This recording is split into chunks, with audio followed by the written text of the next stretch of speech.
Hello everyone, this side अंकुर तिवारी। आज हम लोग अपना केमिस्ट्री का पहला चैप्टर, देखिए हम लोगों ने अपना फिजिक्स का एक चैप्टर हर तरीके से कंप्लीट कर लिया था। एग्जैक्टली सेम वे हम लोग अपना केमिस्ट्री का भी पहला चैप्टर चालू करेंगे और उसको हर एक तरीके से हर एक टॉपिक हर एक चीज़ कंप्लीट करेंगे, ठीक है ना। तो आज हम लोग बेसिक इंट्रोडक्शन करेंगे इस चैप्टर का। केमिकल, जो हमारा पहला चैप्टर है केमिस्ट्री का, केमिकल रिएक्शन एंड इक्वेशंस, ठीक ना, इक्वेशन। तो इस चैप्टर का हम लोग अब पढ़ेंगे आज, और इसका बेसिक इंट्रोडक्शन ही आज करेंगे, ठीक है। चलिए देखते हैं। तो इस चैप्टर में हमने पढ़ना कौन कौन सी चीज़ें हैं, इसको समझिएगा। तो वो टॉपिक आपने नोट करना है कि क्या क्या हम लोग पढ़ेंगे। उसके बाद धीरे धीरे हम लोग चालू कर देंगे अपने कंप्लीट सेक्शन को पढ़ना, ठीक है। तो चलिए हम लोग चालू करेंगे। पहला जो टॉपिक अपने को पढ़ना है वो है फिजिकल एंड केमिकल चेंज, ठीक है। दूसरा केमिकल रिएक्शन, तीसरा केमिकल इक्वेशन। केमिकल इक्वेशन आप दो प्रकार से पढ़ेंगे, ठीक है। एक स्केलेटल इक्वेशन और दूसरा बैलेंस्ड केमिकल इक्वेशन, ठीक है। चलो उसके बाद basic terms, types of chemical reaction. देखिएगा ये चीजें नोट करिएगा अगर इन केस कोई टॉपिक छूटने ना पाए, ठीक है ना। टाइप्स ऑफ केमिकल रिएक्शन, कौन कौन से टाइप हैं बेटा। और यहाँ पे बैलेंस केमिकल इक्वेशन में ही आपका बैलेंसिंग हम लोग सीखेंगे। पहला कॉम्बिनेशन रिएक्शन,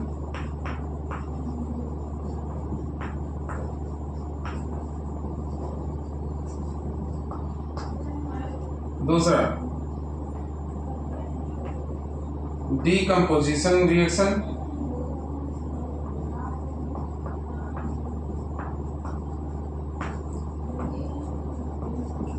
ठीक है। तीसरा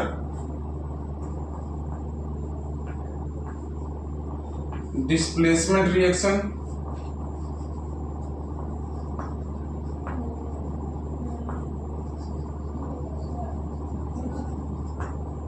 चलिए नोट कीजिएगा जल्दी से इतना।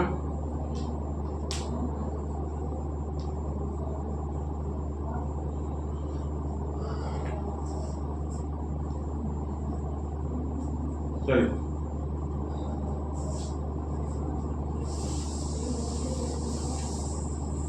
चौथा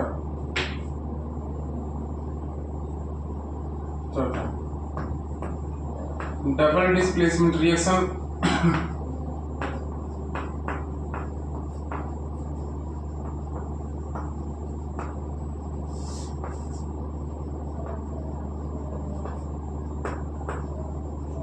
पांचवा redox reaction.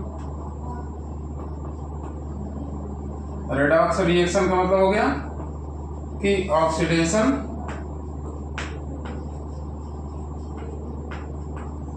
And reduction reaction, ठीक है ना। चलिए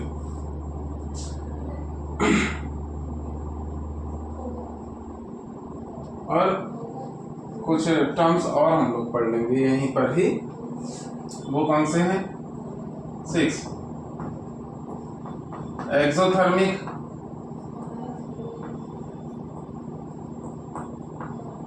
रिएक्शन,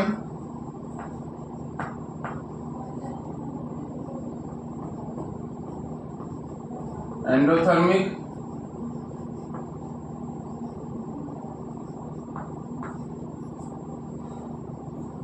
रिएक्शन। ठीक है, नोट करेंगे इतना पहले।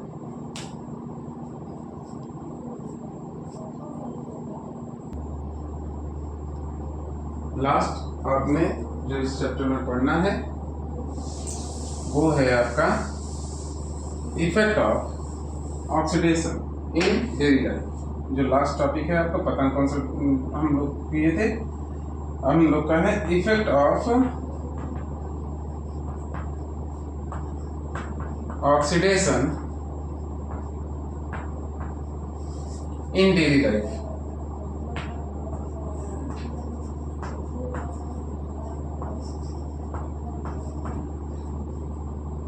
जो कि है दो प्रकार के। पहला आपका है कोरोजन और दूसरा है आपका रेंसिडिटी।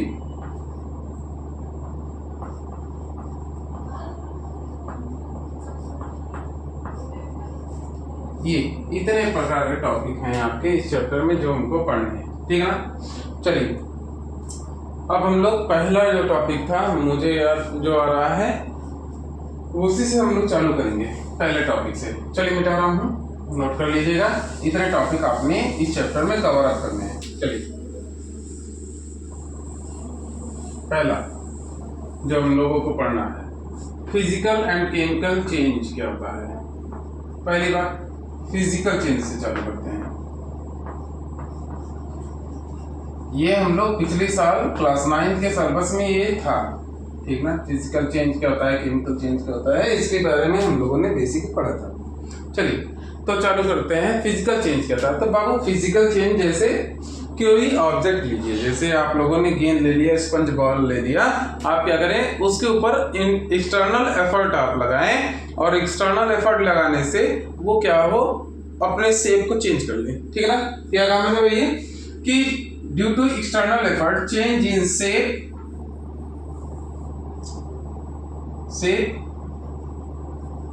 साइज। ठीक ना। किसमें आपने दबाया उसका शेप चेंज हो गया, राउंड था अब वो थोड़ा सा कर्ली हो गया, और साइज। ठीक है। और कलर भी कर सकते हैं आप लोग। ठीक। जब किसी एक्सटर्नल एफर्ट से किसी ऑब्जेक्ट का शेप साइज कलर इन सब में परिवर्तन हो जाए, या शेप साइज या फिर स्टेट में भी change in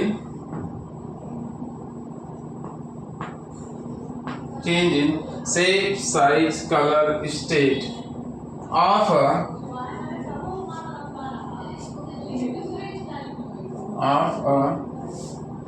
object due to external effort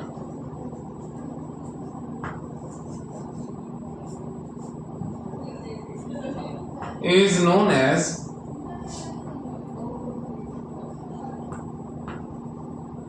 physical change।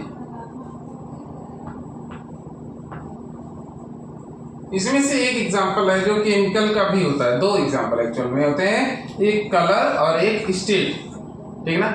Colour और स्टेट भी आपके फिजिकल और केमिकल दोनों में इन्वॉल्व होते हैं। अब मेरी बात को ध्यान सुनेंगे बेटा।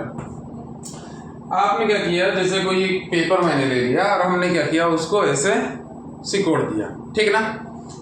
अब इसमें क्या हुआ कि उसने पूरा शेप ही जो उसका हार्ड था अब वो क्या किया सॉफ्ट में कन्वर्ट हो गया, स्क्वीजी हो गया, उसको मैंने दबा कर उसके आकार में ही परिवर्तन कर दिया। तो ऐसा कोई चेंज जिसमें आकार का परिवर्तन हो जाता है वो आ जाता है आपका फिजिकल चेंज।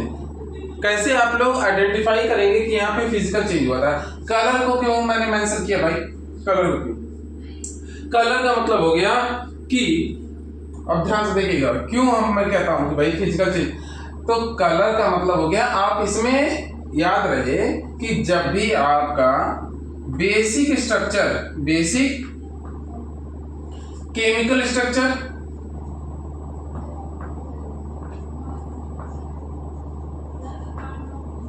सेम रहे, आफ्टर चेंज भी, ठीक ना, आफ्टर चेंज के बाद भी आपका जो बेसिक स्ट्रक्चर है, जो उसका केमिकल स्ट्रक्चर है, वो क्या रहे, सेम रहे, तो आप कहते हो कि यहाँ पे फिजिकल चेंज। अच्छा, ये वाला जो प्रोसेस होता है ना, इट कैन बी रिवर्सिबल।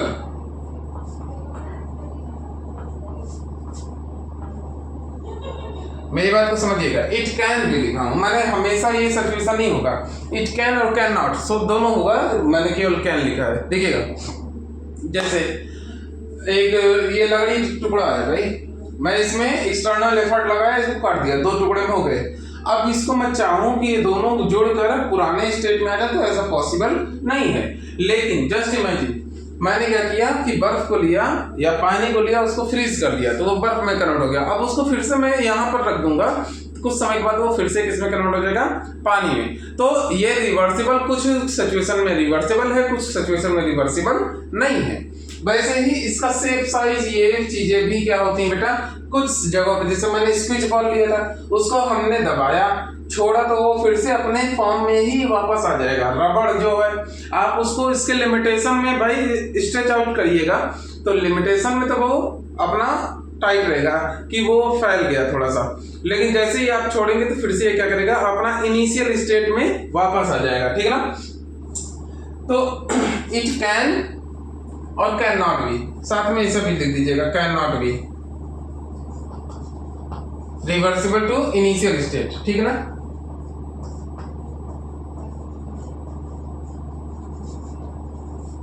ये लौट भी सकता है और नहीं भी लौट सकता है, दोनों चीजें हैं। अब बाबू और क्या है, तो आपने क्या किया कि जब किसी, देखिएगा, मैं कुछ भी इसमें, जैसे लकड़ी को काट रहा हूँ, रबड़ को स्ट्रेच कर रहा हूँ, स्क्वीज बॉल को दबा रहा हूँ, हर एक सिचुएशन में वो क्या कर रहा है, केवल अपने फॉर्म को चेंज कर रहा है, अपने स्वरूप को चेंज कर रहा है, ना कि अपने स्ट्रक्चर को। वो ऐसा नहीं हो रहा कि वो स्क्वीज बॉल दबा दे रहा हूँ तो वो किसी अदर मटेरियल में चेंज हो जाए। मटेरियल जो इनिशियल है वही क्या रहेगा, फाइनल। उसका फॉर्म, जैसे थर्माकोल लिया मैंने, उसको तोड़ दिया, उसका फिजिकल स्टेट हम लोगों ने चेंज कर दिया, वो एक पहले एक सिंगल स्ट्रक्चर में था, अब उस पर मैंने क्या किया, बाहर से एनर्जी अपना वेस्ट किया, थोड़ा सा फोर्स लगाया, फोर्स लगा कर उसको छोटे छोटे फॉर्म में तोड़ दिया। लेकिन हुआ क्या, उससे उसका बेसिक स्ट्रक्चर नहीं तोड़ा, जो छोटा टुकड़ा रहेगा वो भी क्या रहेगा, थर्माकोल ही रहेगा। जैसे ये चौक है, चौक को मैंने क्या किया, थोड़ा सा इसके टुकड़े को तोड़ दिया, तोड़ने से क्या हुआ बाबू, ये जो गिरा है ना वो भी चौक ही है, अपना स्ट्रक्चर उसने नहीं छोड़ा है, उसका जो बेसिक स्ट्रक्चर था वो बेसिक स्ट्रक्चर बना हुआ है। चलिए नोट कर लीजिएगा इसको।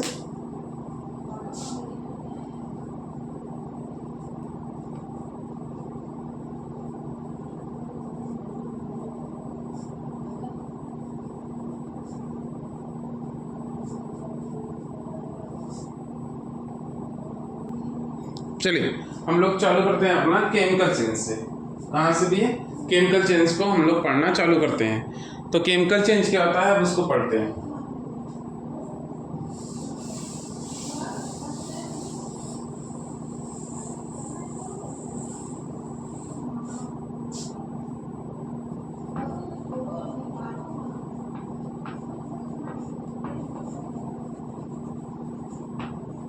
केमिकल चेंज क्या होता है, तो when two or more substance comes in contact, जब दो या दो से अधिक सब्सटेंस आपके क्या करते हैं बेटा, कांटेक्ट में आते हैं, then breaking of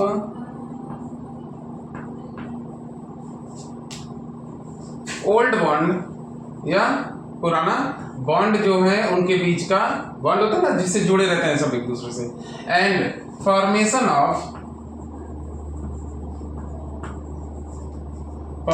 of new bond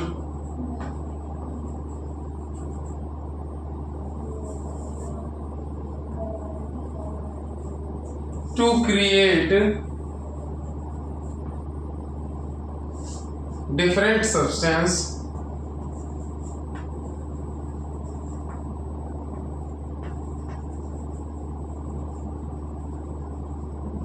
is known as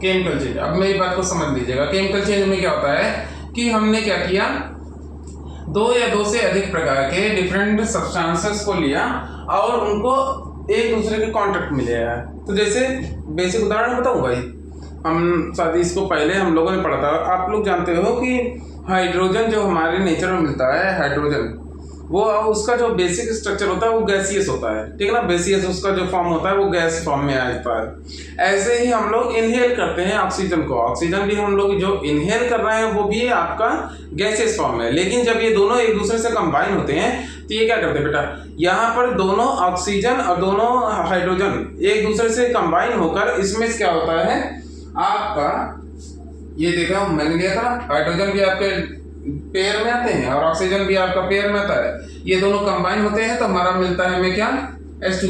अब ये दोनों डिफरेंट थे, यहाँ पर देखिए एक नया बॉन्ड बनाकर इन्होंने एक नए प्रकार का सब्सटेंस बनाकर तैयार कर दिया। ध्यान देने वाली बात है, सब्सटेंस नया बना है मतलब इसका क्या हो गया, कंपाउंड ये फॉर्म हो रहा है, उसका स्ट्रक्चर डिफरेंट है। बट यहाँ पर ध्यान देने वाली बात है कि यहाँ पर एलिमेंट में कोई चेंज नहीं आता है, no change in element, no change in element. Element आपके रहेंगे, सभी के सभी सेम रहेंगे। एलिमेंट का पोजीशन क्यों चेंज होता है, केवल क्या होता है, ओनली चेंज इन पोजीशन।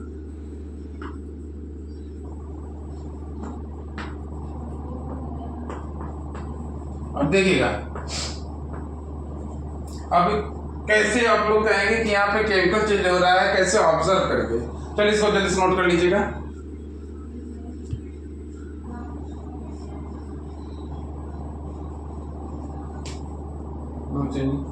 या इसको कंपोजिशन भी समझते हैं आप लोग, कंपोजिशन, कंपोजिशन में कोई परिवर्तन नहीं होता है, केवल और केवल किसमें होता है, पोजीशन में उसके चेंजेस आ जाते हैं। चलिए नोट करेंगे जल्दी से। कैसे आप लोग ये जानेंगे कि यहाँ पे फिजिकल चेंज हो रहा है या केमिकल चेंज हो रहा है। तो केमिकल चेंज का पहले आप लोग देख लीजिएगा, पहले केमिकल चेंज को कैसे ऑब्जर्व करेंगे कि यहाँ पे केमिकल चेंज हो रहा है। देखिएगा, कोई चेंज जिसमें आपका न्यू सब्सटेंस बन के तैयार हो, जैसे वहां पर देखिए दोनों गैसेस को लिया था, हमारा लिक्विड फॉर्म का एक वाटर तैयार हुआ था, न्यू सब्सटेंस का formation, change in colour,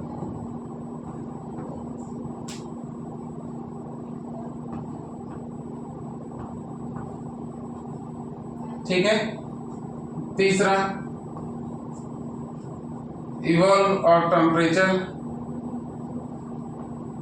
evolve of heat या चेंज इन टेम्परेचर, ठीक है, change in temperature.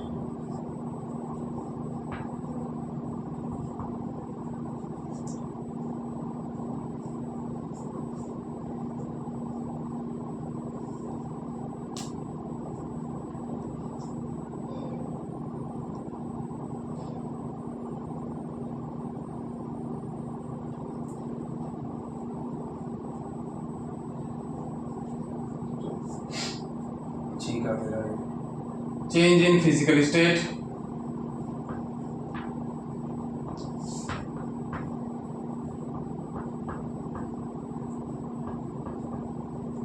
Change in physical state. और क्या चेंज होता है भाई, गैस का इवॉल्विंग ऑफ गैस,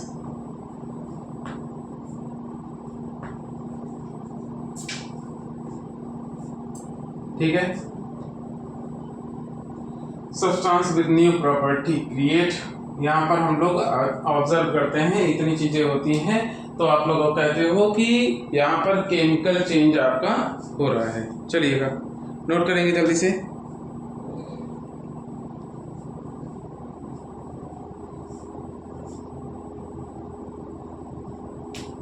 एक चीज को याद रखिएगा, एक चीज को याद रखिएगा, जो केमिकल चेंज होता है या केमिकल जो रिएक्शन, अब देखिएगा केमिकल चेंज जो होता है ना, आप इसको समझ लीजिएगा, केमिकल चेंज करता है ये एक प्रकार का केमिकल रिएक्शन ही होता है। क्या होता है, केमिकल रिएक्शन की ही बात कर रहे हैं हम लोग, ठीक है। अभी केमिकल रिएक्शन का डेफिनेशन अलग से हम लोग लिखेंगे, लेकिन ये केमिकल चेंज होता है ना, वो एक प्रकार का केमिकल रिएक्शन भी होता है। दैट ओबे, जो कि क्या करता है बेटा,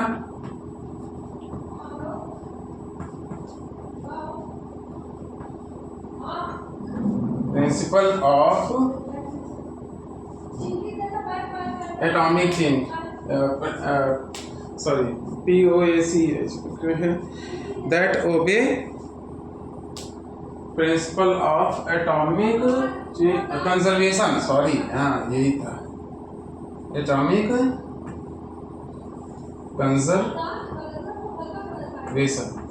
इसका मतलब क्या है, जो भी केमिकल रिएक्शन या केमिकल चेंज होता है, एटॉमिक कंजर्वेशन का मतलब है कि वो एटम का सेव कर रहा है, एटम को क्या कर रहा है, सेव कर रहा है। इसका मतलब क्या होगा, atomic conservation, principal of atomic conservation का मतलब हो गया कि atoms can neither be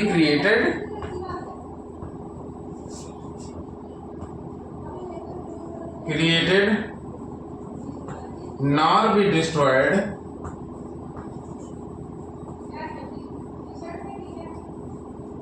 during a chemical change या during chemical reaction या चेंज, ठीक ना। अब इसका मतलब क्या हो गया बेटा, इसका मतलब हो गया कि आप जब केमिकल चेंज को ऑब्जर्व करते हैं तो उस ऑब्जर्वेशन के दौरान उसमें उसके जो बेसिक स्ट्रक्चर होता है वहां पे ऐसा नहीं होता है कि कोई नया एलिमेंट का फॉर्मेशन हो जाए, ऐसा नहीं होगा।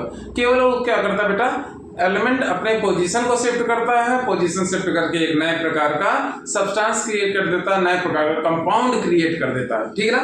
ऐसा नहीं होता कि एलिमेंट ही चेंज हो जाए, उसका एटॉमिक स्ट्रक्चर, एटम के स्ट्रक्चर में कोई परिवर्तन नहीं होगा, केवल क्या होगा, उसका जो बॉन्ड है वो क्या हो जाएगा, चेंज हो जाएगा। पहले जिसके साथ था अब उसके साथ नहीं रहेगा, बस इतनी सी बात है। यही आपका क्या होता है, केमिकल चेंज होता है। चलिए नोट कर लीजिएगा।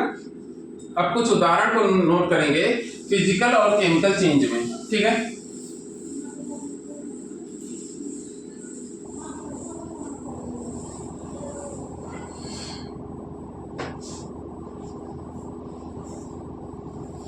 कुछ उदाहरण नोट कर लेंगे, उसके बाद कल से अपना क्लास बहुत बढ़िया सा रन करेगा, ठीक है ना। फिजिकल चेंज उदाहरण लिखा जा रहा है बेटा, केमिकल चेंज।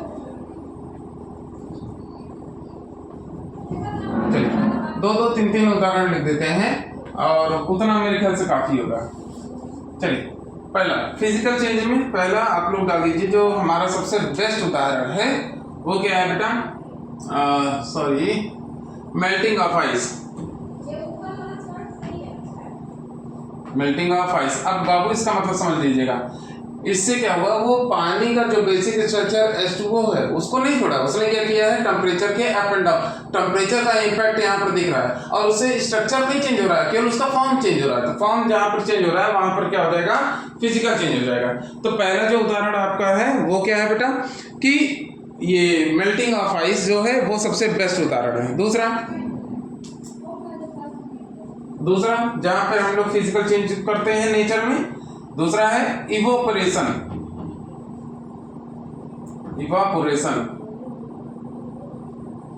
Of water. अब देखिएगा ये वाला प्रोसीजर तो सभी लोग जानते ही हैं कि सनलाइट का इम्पैक्ट होता है और उससे क्या होता है बेटा, कि जो पानी रहता है वो इवेपोरेट हो जाता है, फिर ये कुछ टेम्परेचर का ऊपर चेंज होता है जिससे वो ठंडा होकर फिर से बारिश हो जाती है, ठीक है ना। तीसरा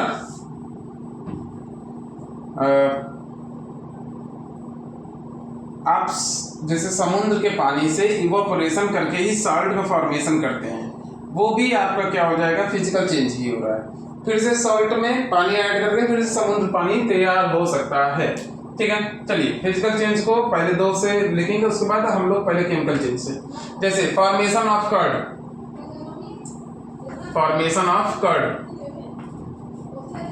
दही का जब फॉर्मेशन करते हैं बेटा, अब ये बताइएगा दही के फॉर्मेशन में सभी लोग उसका बेसिक प्रोसीजर जानते हैं, कैसे हम लोग दही बनाते हैं, लेकिन क्या ये रिवर्सिबल है?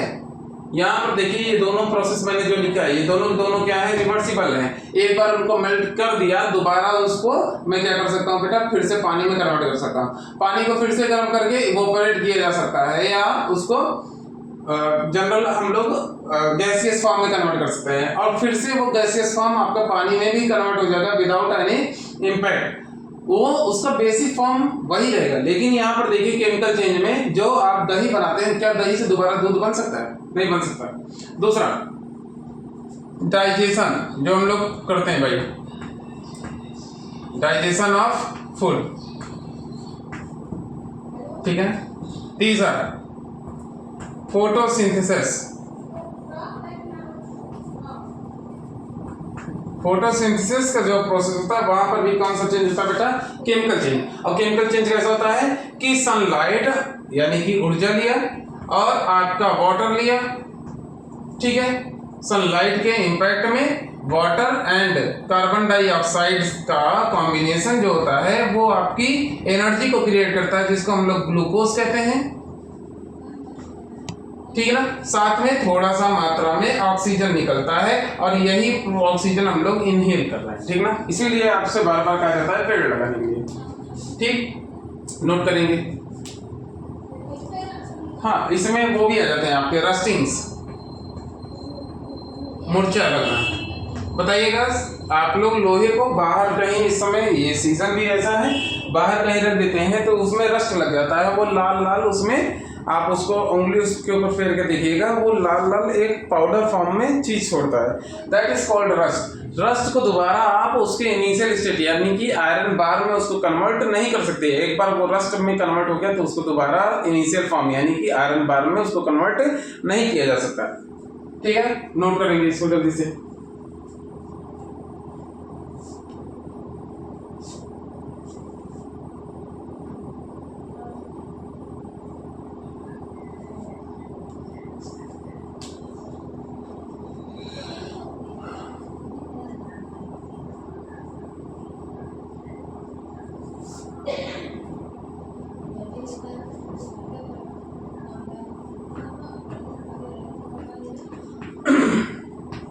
Change in position, shape,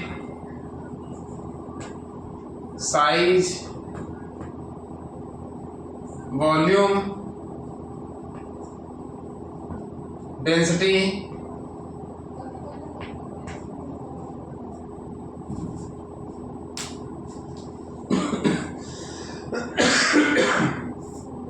हमारे ख्याल से नोट कर लिया होगा आप लोगों ने। चलिए,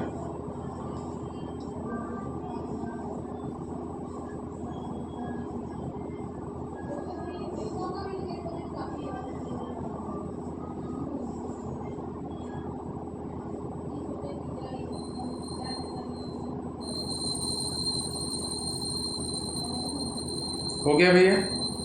चलो,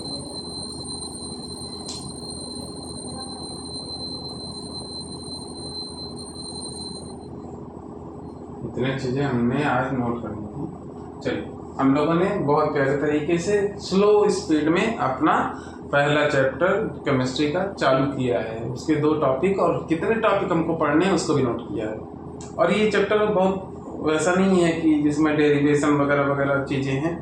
इसमें बस ध्यान देने वाली बात कौन कौन सी होगी कि थोड़ा सा आप लोगों को हेल्प करना होगा। कैसा हेल्प करना होगा? सभी के पास, हम लोगों के पास क्या करते हैं कि जब हम लोग इसका केमिकल रिएक्शन वगैरह पढ़ने लगेंगे तो उस समय मुझे याद है मैं पिछले साल मतलब क्लास 9th का एक चैप्टर था हम लोग का केमिकल रिएक्शन, वहाँ पर भी थे हम लोग कर रहे थे, ठीक ना, फॉर्मेशन बॉन्ड बना रहे थे।